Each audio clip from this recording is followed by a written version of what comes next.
এনসিপিকে রাষ্ট্রীয় অর্থে নিরাপত্তা দেয়ায় তীব্র ক্ষোভ রাজনৈতিক দলগুলোর, ষড়যন্ত্র ঠেকাতে দৃশ্যমান ঐক্য চান প্রধান উপদেষ্টা। মাইলস্টোন ট্র্যাজেডিতে নিহত ৩২, ৮ জনের অবস্থা গুরুতর, ১৩ জন আশঙ্কাজনক, আরও ১৩ জনকে ছাড়পত্র দিল হাসপাতাল।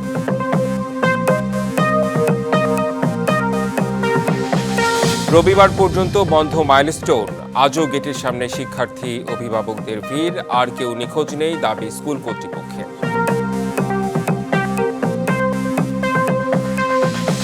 দ্রুত নির্বাচন হলে কমে যাবে দেশের সংকট, মত বিএনপির। বস্তা পচা ভোটের আয়োজন না মানার হুঁশিয়ারি জামায়াতের।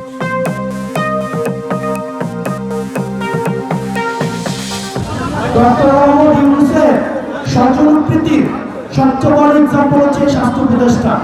উনি স্বাস্থ্য ব্যবস্থা বুঝে না, উনি চিকিৎসা বুঝে না, ওনার অনতিবিলম্ব পদত্যাগ করা উচিত। ডক্টর ইউনূসের স্বজনপ্রীতির সবচেয়ে বড় উদাহরণ স্বাস্থ্য উপদেষ্টা। অভিযোগ, এনসিপির বেতন ভাতা ফেরত সহ পদত্যাগ দাবি।